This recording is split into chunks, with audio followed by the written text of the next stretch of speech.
Hello friends, আপনারা সব কেমন আছেন? আশা করছি ভালো আছেন। আপনাদের আবারও স্বাগত জানাই এটি স্বপ্ন চ্যানেলে আরও একটি নতুন ভিডিওতে।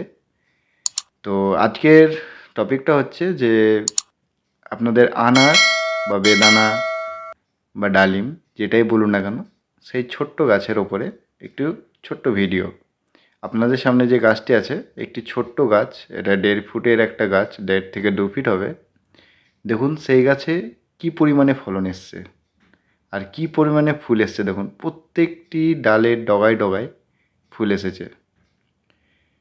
এবার আপনাদের মনে হতে পারে যে আপনাদের এর থেকেও বড় বড় গাছ আছে, কিন্তু তাতে ফল আসছে কিন্তু ফল হচ্ছে না, বা ফুল আসছে না ফলও হচ্ছে না। তো কি করলে এরকম গাছে ফলন পাওয়া যাবে?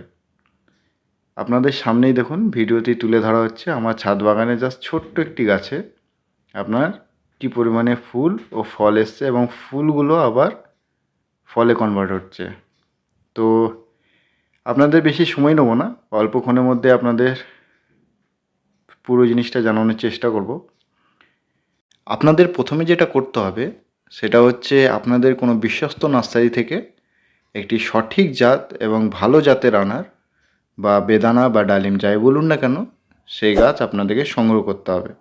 আর গাছটি একটু দেখে নেবেন যাতে সেই গাছটি কোনো গুটি কলম বা কলমের যেন চারা হয়, এতে আপনার গাছটি ভালো হয় এবং এতে আপনার গাছে ফলও খুব তাড়াতাড়ি আসে।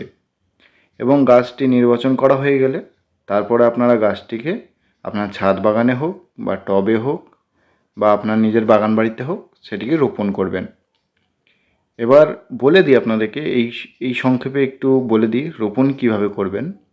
আপনারা গাছটিকে যখন নিয়ে আসবেন, আপনারা অবশ্যই যদি মাটি তৈরি করা থাকে তো সেই মাটিতে অবশ্যই রোপণ করবেন, কিন্তু নতুন করে মাটি তৈরি করে কখনোই গাছ লাগাবেন না। এতে আপনার গাছের প্রচুর প্রবলেম হয়, শিকড় ড্যামেজ হয়ে যায়, তারপরে আপনার গাছটি এমনকি মারা যেতেও পারে। তো আপনারা যদি মাটি রেডি করা না থাকে তো আপনারা অবশ্যই চেষ্টা করবেন এমনি নর্মাল মাটিতে গাছটিকে লাগিয়ে দেওয়ার। পরবর্তীকালে গাছ যখন একটু বেড়ে উঠবে তখন আপনি নর্মালি পরিচর্যা আপনার গাছের করবেন, কিন্তু গাছ লাগানোর সঙ্গে সঙ্গে আপনারা কখনো রাসায়নিক সার বা অতিরিক্ত খাবার গাছের গোড়ায় দিয়ে দিবেন না। এতে গাছের সারভাইভ হতে প্রচুর প্রবলেম হয় এবং গাছ বাড়ে না। আপনারা হয়তো ভাবেন যে গাছে প্রচুর পরিমাণে খাবার দিলে গাছ খুব তাড়াতাড়ি বেড়ে যাবে, এটা কিন্তু একটা পুরোপুরি ভুল ধারণা। আপনার গাছ যত দিনে বাড়ায় তত দিনেই বাড়বে, ঠিক আছে? তো আপনারা একটু খেয়াল রাখবেন এই বিষয়ে, যে গাছকে যেন প্রচুর পরিমাণে খাবার, গাছ কিনে এনে লাগিয়ে আপনার প্রচুর পরিমাণে তাই খাবার দিয়ে দিলেন, শেষ পর্যন্ত গাছটি কিন্তু মারাও যেতে পারে। তো এই বিষয়ে আপনারা একটু খেয়াল রাখবেন। আর যখন আপনার গাছে দেখবেন যে যথেষ্ট বড় হয়ে গেছে এবং আপনার 1-2 বছর হয়ে গেল গাছের বয়স, তো তবু আপনার গাছে যদি ফুল ফল না আসছে, তো আপনারা দেখুন একটু খেয়াল করবেন গাছে যে কোনো রকম কোনো ডগায় কোনো ফুল এসছে বা কিছু এসছে কিনা। আপনার সাধারণত গুটি কলমের চারা বা কলমের চারা আপনার খুবই তাড়াতাড়ি ফলন চলে আসে, 1 বছরের মধ্যে আপনার ফুল ফল দেখতে পাবেন গাছের মধ্যে। তো আপনারা তখন কি করবেন সেটা একটু সংক্ষেপে বলে দিই।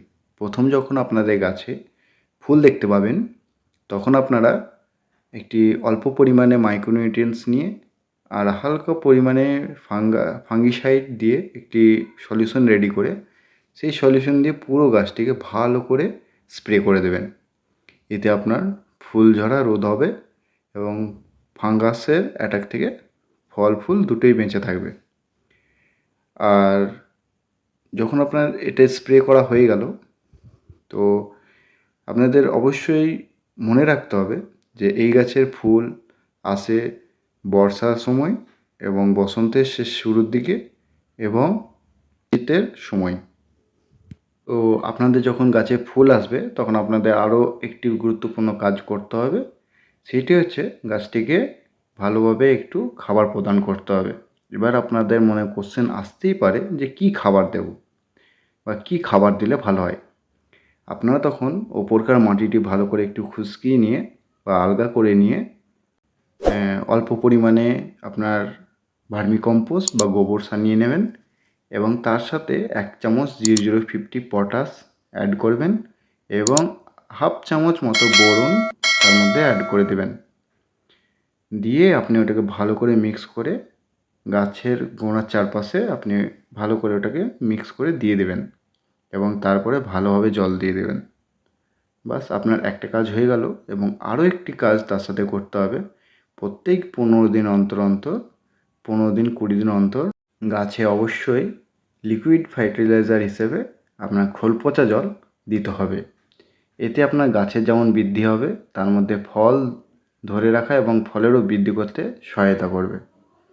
তো আপনাদেরকে যতটা আমি আমার নিজের গাছে পরিচর্যা করেছি তার ফলাফল হিসেবে এই পরিমাণ ফল ও ফুল আপনারা দেখতে পাচ্ছেন, সেটাই আপনাদেরকে শেয়ার করলাম। আশা করছি আপনাদের ভিডিওটি ভালো লেগেছে বা আপনাদের ইনফরমেশনগুলো ভালো লেগেছে। যদি ভালো লেগে থাকে তো অবশ্যই ভিডিওটি লাইক করবেন, শেয়ার করবেন এবং তার মধ্যে একটি কমেন্ট করে দিয়ে যাবেন। তো আজকের ভিডিও এই পর্যন্তই। দেখা হচ্ছে পরবর্তী ভিডিওতে। ভালো থাকবেন, সুস্থ থাকবেন।